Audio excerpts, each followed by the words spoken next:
Welcome, everybody. This is episode 10 of the Needle Drop Nation. Today's title is Flame to the Fury. My name is Nick Wood. This is the amazing Jody Barrias. And together we're going to be dancing our way through the music of 1973. Jody is going to be a corker, as always. Oh my goodness, this is an amazing year. It's a year of it's reminiscent of our childhood, Nick. I mean, how beautiful was that, right? Not a care in the world, not a care in the world. Playing and having fun, having that ice cream, in the afternoon. Yeah. And then 1973 hits, and then lo and behold, OPEC, the embargo. Oil prices rise up, and flash forward to 2026. What are we experiencing, right? It's like having a second childhood, Jody. Yes, the first oil crisis, we weren't really aware. We were happy. It was a sunny time in 73, I seem to recall. It's actually one of those years I start to remember, have genuine memories. And yeah, we didn't care. We had crisps, or chips, as we call them in the States. We had ice creams, we had fizzy colas, totally unaware that there was this big oil crisis going on.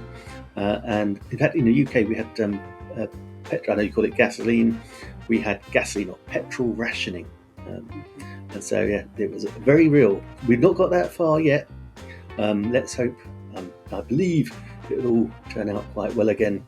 So, yeah, but it is, of course, last time it then got, certainly in the UK, we then got a bit of a spike in inflation because everything oil generates comes down that food chain and goes into all the prices in the shops.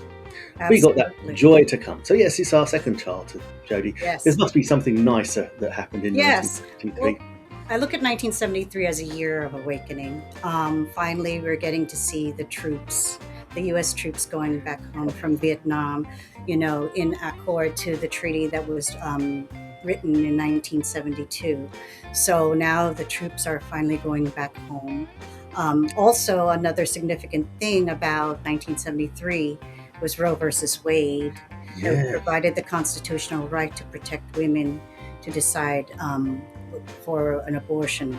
And what's interesting, you go flash forward to that, and what do we see? 2022, now it's left up to the states to govern the women's rights to an abortion. So, these are very interesting times that we live in, aren't they? And I find it incredible. I really do. Wade, and it's such an important piece of legislation, Wade versus Roe, that I actually am aware of it in the UK. And so, I'm not the most US aware person. So if I knew it, that must have been really important. Another strange circle of life moment, Jody. In 1973, the UK fully embraced the European Common Market, as it was called then, the European Union, as it's now called, which of course we decided to leave in 2016, eventually left in whenever it was, 2020, I think, or 2021. And now it looks like they're going to realign us with the European Union through the back door. This is democracy in action. They just announced that they're going to, as part of their legislative program for the next 2 years, they're going to allow us to use what's called secondary legislation, so they don't even debate it in Parliament, to align some of our laws back to the EU. It's as if we never had a referendum and all that pain. you genuinely couldn't make it up. But, as I've always said, you have to live your life in spite of the politicians. Exactly. Live your life to the fullest, Stay forever young, Nick. That's what you and I are here for. Exactly. Yeah. But let's get to... Exactly. Yeah, that's why I want to get to the fun of the show. So there was a special somebody. Get to the music. Yes, there was a special somebody who she was born in 1973. One of our listeners, via Barrias, had a request for us to put on our playlist on Spotify. So, this is one of the treats that we look forward to. So Via requested, born in 1973 in Detroit, Michigan, Let's Get It On by Marvin Gaye. And yes, and Killing Me Softly. So two amazing tracks from two amazing artists, and talking about Marvin Gaye with the Let's Get It On album. I mean, Nick, let's talk about, I'm going to talk about the story behind it. Yeah, please do, So, because you are a absolutely, Marvin Gaye aficionado. yeah. You know so much. But before we do that, we just wanted to say greetings to Via and, Yeah, happy birthday year to you, 1973. Basically, Marvin Gaye was basically going through a rough patch with his wife, with the sister of Barry Gordy. They were going through a separation. And he was having writer's block because it's like, how do you live up to what's going on that won so much awards? And also, um, Barry Gordy wanted Marvin to move from Detroit to Los Angeles. So now the thing is that he also was, in a place where he wanted to evolve and talk about some of his struggles personally. I mean, he talked about the world around him, but also coming from a domestic violent household where his father, who was a preacher, psychologically and physically abused him. And he wanted to explore his emancipation and freedom through this album, Let's Get It On. An amazing track. That track went to actually platinum. And I'll tell you wow. what one of the inspirations are for that album. So, Marvin Gaye actually, while recording, had a friend that came into the studio, who is a friend of the co-writer of Let's Get It On, and she had brought her 17-year-old daughter. Yes, Oh, yes. So, and remember, he was going through a rough patch with Barry Gordy's sister, and he was so mesmerized by her. This is 17-year-old Janice Hunter. Um, and yes, and they had such an amazing chemistry. Um, and actually, after the divorce was finalized with Marvin Gaye and Barry Gordy's sister, um, they got married in 1981. oh. So he was singing "Let's Get It On" to her. Yes, Oh, yes. cool. I And always, I always they wondered who was singing that too. Yes, and the thing is, throughout the album on the track, there is a continuation of "Let's Get It On" to getting it to a more sensual vibe, believe it or not. So, and it's funny Oh, because yes, yes. wow. So, again, this album actually hit platinum. Marvin hit another successful road, and now the continuum, getting him to become a sex symbol. Um, as you know, and then you can see back in till 1983 up to his time of death, with sexual healing. So it's incredible how music helps an artist evolve, through time. Yeah. I was going to say, Joe, I was just about to mention sexual healing because I was just thinking, yeah, he was very similar to Barry White in some of the Mm-hmm. lyrics. He was Absolutely. able to sing and in such a way, yeah, it got our juices a flowing. Certainly back as a young man in the 80s. Yeah, a bit of Barry Exactly. White or a bit of Marvin Gaye. Mm-hmm. There you Fingers go. crossed. I know, right? Get that vibe, that mojo going. It's like, ooh, I can imagine the young Yeah, men, yeah, and uh, the young women yeah. too as well. Yeah, It's great. there's another song, Paul McCartney, "No More Lonely Nights." Yeah, unfortunately, yeah, that wasn't quite so good, and pretty much Oh, ensured there were very many lonely nights. aw. Yeah, oh no, Marvin's great, and I actually I heard the other day, "Never Dance with My Father Again." Come Mhm. on, and again, what a beautiful song.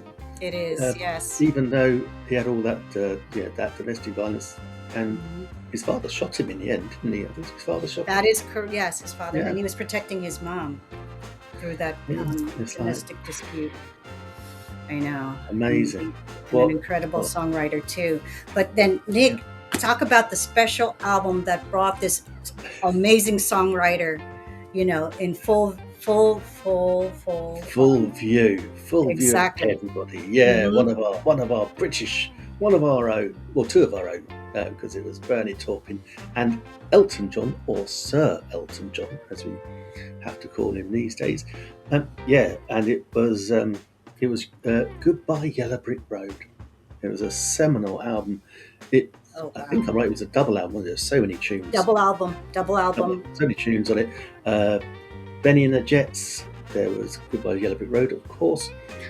One of my all-time favourites was Candle in the Wind. Mm-hmm. Which of course, then he rewrote. I don't know whether he rewrote it or Bernie might have written it. For obviously when we said goodbye to Lady Diana. Yeah.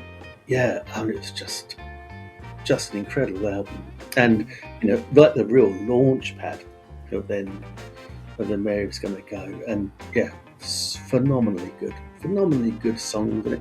I'm just going to say I'm just going to think about what did we have on the playlist? Oh, we've got Daniel, and I think Daniel. The thing is that album. And Saturday Night's All Right for Fighting. I knew there was another one. Yes, that's like the the fight at the bar kind of song. Yeah, the fight that's at the what I bar. like. Yeah, All Right for I love that song. And you know what? Also, the song that I truly love. See, when I was a kid listening to that album, and that album was on the charts for 2 years. Okay, that's incredible. And you're talking about one of the best albums where it's multi-generational. Yeah. People can listen to it, and one of the best albums in rock and roll history by Elton John was. As a child, Daniel was one of my favorite songs, and also Goodbye Yellow Brick Road, such a sad song, a beautiful song. But as I got older, it reminded me of glam rock, and even reminding me that he was a musician and he helped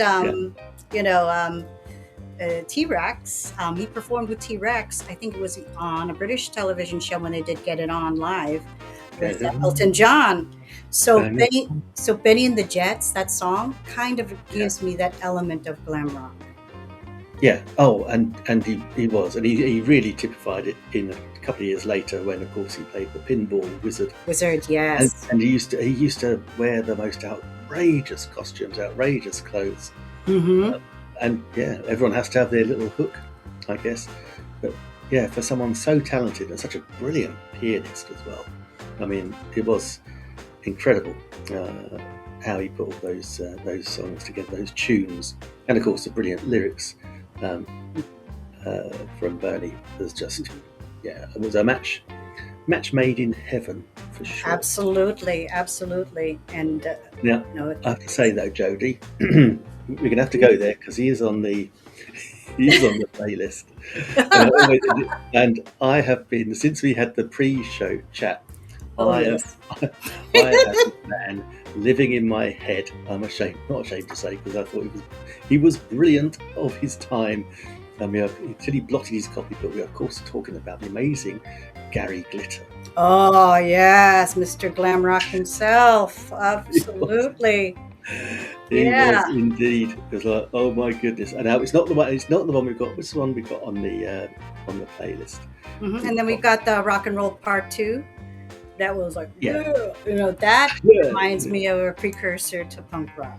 Okay, so Gary Glitter, noted his contributions to music with on this playlist, the song that we selected, and on the last year for 1972, they did Gary Glitter. Oh, Do You Want to Touch? Do you touch? Yeah. Do you yes. want to touch? Yeah. Do you want to touch? Yeah. Do you want to touch me there? Yeah. That sounds like actually, I was telling Nick the other day, that song kind of reminds me of a strip club song in an SM&M bar, to be quite honest, and it's like, that's like the imagery that comes in my head when I think about that. And it's just so fascinating, the contributions of Gary Glitter. It's so funny. I've listened to, and after he talked about it, I then went and listened to one of his albums.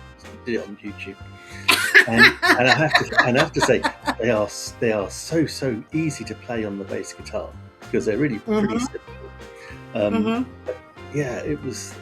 It was just weird. And it also reminded me of a time I was in primary school, so this is a Mm. genuine memory. And at the end of the year, we always had to do a play of some sort of scene that our parents could come and see. And we did a Top of the Pops. So we could only have been 10 or 11. Oh, that's so cute. And my mate Darren Hanson played Gary. Mhm. I played the drummer from Sweet. We had Sugar Baby. Wow. Drummer for Sweet. And my good friend Russell Holbrook, unfortunately, had to be Jimmy Savile, who was hosting. The legendary Jimmy Savile. Those childhood memories, which you really Mhm. should try and erase, they're still there. But Mhm. yeah, hey, that's music for you, and it's just good. In fact, the playlist for '73 is awesome. You know how I trashed last week, or the last episode, I trashed the Rolling Stones Mhm. album. Can't think what it's called. Oh, It'll with come to me. that album that came out of that year, 1972, 71, 72. Yeah, That was I your can't least think. favorite album, that's why. My But least favourite album. Yeah, it's Mhm. got Tumbling Dice. yes. But then they came back with Goat's Head Soup, which was a stupid title for an album, but on it is, again, it's got some brilliant tunes in it. But the one we like to listen to is that old ballad. But the Stones did a lot of Angie. great ballads. They Angie, do. yeah, Hmm. all about Angie Bowie. But yeah, they did some great ballads. I Mhm. would say. Yep. I like You Can't Always Get What You Want. Like, that's one of my favorite ballads from them. Yep. Yeah, that's a good one. Mhm. Oh, I love it. Yeah, on this album they had Heartbreaker. Do-do-do-do-do. Yeah, it's cool. Good album, that one, Jody. I like it. Yeah, absolutely. And speaking of which, I know that this year of 1973, we have two ex-Beatles on the we've got Paul McCartney and Wings, and we got George Harrison, right? So Yes, yeah. mhm, yeah, and we have it on our playlist. But one of the things that we must say to celebrate, let's talk about film and film soundtrack of that year, 1973. Nick, would you like to do the honors, because your dream girl is on that? She is the lady that stole my heart as a child, my childhood crush. Yeah, Jane Seymour. Mhm. She was only 19 at the time, Mhm. and as I was only 9. See, it's a 15-year age gap, Jody. Damn. Yeah. I know you're like, Yeah. darn it. I wish I was older so I could date Jane Seymour. No, Yeah. she had just the most beautiful hair and everything. And Mhm. remember in the pre-show we were chatting about this, and I said, yeah, and that's actually at one stage I did have a girlfriend in my early 20s who looked very much like her, mainly because she had the Wow. and everything. And I said to you, I can't remember why we split up. It was because she was married. Oh, shh. That's okay. That's just between us and our listeners. It's okay, Nick. All happy. Yeah. So, yeah, Live and Let Die. Great. Yeah, A Live great and Let movie. Die on the movie. Great. Sure. Roger Moore. Yeah, sorry, Jody, Roger Moore's first Mhm. one. And I saw a great, and it reminded me, I saw a great documentary with him one day. And one of the reasons, he got very famous for just not speaking so much, but he could raise his eyebrow, and it was his Mhm. look that he would give. And apparently, the very first scenes that he was shooting as a brand new James Bond were the ones in the Everglades with the speedboats and everything. Mhm. So he didn't actually have anything to say. He had no lines. So all of his stuff had to be done in facial. So yeah, Mhm. he was a great Well, he was- actor. I gotta admit, I thought he was a superb actor, great Bond actor. Knew how he could ham it up when he needed to. But was in some other cracking films as well. So it's a good. Yeah. We liked him. Yeah, Live and Let Die. That is like a great film. But it is actually, I admit, Nick, it is the song "Live and Let Die" by Paul McCartney and Wings. It is my favorite Bond soundtrack. It is, Yeah. it is, and it's played all the way through, and it's Mhm. awesome. Yeah, An amazing orchestra. On and it goes into the amazing reggae, Mhm. and again, testament to the genius that is Paul McCartney as well. It definitely is, and the song and the inspirations that he puts into the music, which I truly love. Yeah. So yeah, and then also when you talk about soundtracks, this is the year when Cool. you know rock theater goes on the screen. This is the year that we see Godspell Yeah. on the big screen, as well as we see Jesus Christ Superstar. Yes. Yeah. Hmm. And that was the stage version of that, which was the original one with a guy, another famous English actor that Hmm. had a great voice, a guy called Paul Nicholas. And that was one of the very first albums I was ever bought because I wanted it for Christmas or something like that. I'd heard something, and so I wanted it. I think my parents thought, brilliant, we have a young Christian boy, excellent. I just like the music. Oh yeah, the soundtrack is The great. story was kind of lost on me, but the music was awesome. I think one thing that made it really amazing, the soundtrack for Jesus Christ Superstar, because it had rock music, it Yeah. had Oh, slow ballads, it had, you know, the sign of the times when music was popular then. And when you talk about an era piece that's dedicated to a time when it was produced, Jesus Christ Superstar definitely has that in its soundtrack. So yeah, I just saw a recent production of it in 2018 with oh Sarah wow. Bareilles. Yeah, and also, gosh, who's the artist that won a Grammy back in 2008? Um, 2008. I'm not sure. I yes. tell you what, Jody, you go look that up because I've got a couple of mind-numbingly trivia items I can share. And that is I know, right? in 1973, there was the first ever mobile phone cell phone was Hmm. ever created. So we had our first cell phone call, and also Hmm. you guys in the US, you launched Skylab, the Hmm. first That's of the right. space stations That's that went right. up In there 1973. in 73, and it didn't last up in space that long because I remember it started to break up when I was on holiday. Like I'd only been about 15, so it must have been in the late 70s, early 80s. Early 80s, sorry. And yeah, I remember being on holiday in France, and I was playing badminton with my sister, and this Mhm. will stun people. And we Mhm. hit the shuttlecock, and it landed on the tent of a German man. And we were like, Ah. oh no, we're going to go on our shuttlecock back. And so we Hmm. went up to his tent and we said, oh, we're really sorry. He said, a piece of Skylab, I think, because it was breaking up over Europe. Yeah, a German with a sense of humor. Who knew? Piece of Skylab just fell down. Yeah, Well, a piece of so I Skylab. did find out who it was on that 2018.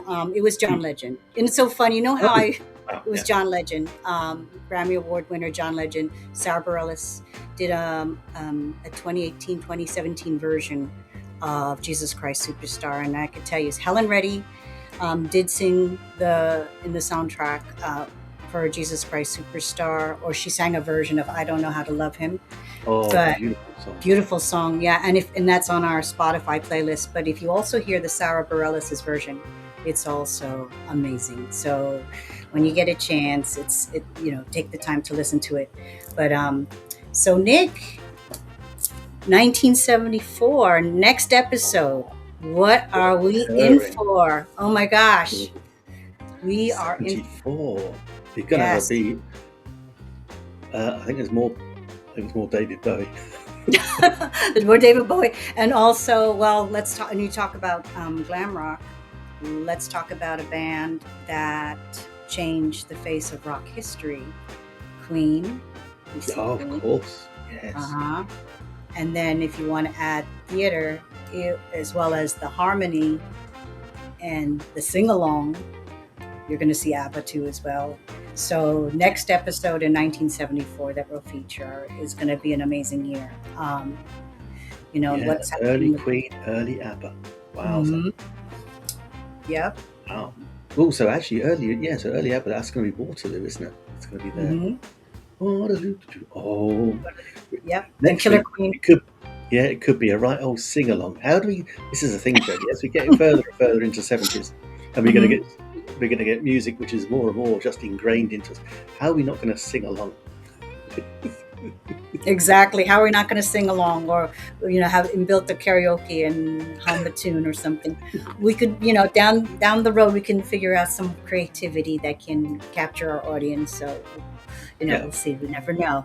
Exactly. Yeah. Then we can just add it on. But That'd be brilliant. folks, please do not forget. Yes, do not forget. We do have a Spotify playlist that's on our YouTube channel for every episode that we publish. Get a chance to listen, enjoy. And then on Transistor FM, our website, we have every episode on podcast on Apple, Spotify, Amazon Music. Nick, I'm telling you, this is the dream, especially in the times that we live in. Doing this podcast is just such a dream. It is. And of course, Jody, as you always know, actually, before I say that, and also, of course, if you do want us to play songs that you like, it was your birth year or a certain celebration, then as we did earlier, we can just give you a shout out, mention the songs that you love as well. I'll tell you what, Jody Barrias, you're the best. Oh, you're the best, Nick. Nick is my buddy. We're You're the buddies. Until next time, guys, whatever you're doing, stay safe, and do let us know. Do let us know in the comments or get in touch with us. Let us know what you'd like to hear, what you'd like us to discuss, because this lady knows more about music than I could ever know. So it's always brilliant. I love listening to you, Joe. Thank you so much. And until next time, guys, you're the best. You're the best. Thank you, everybody.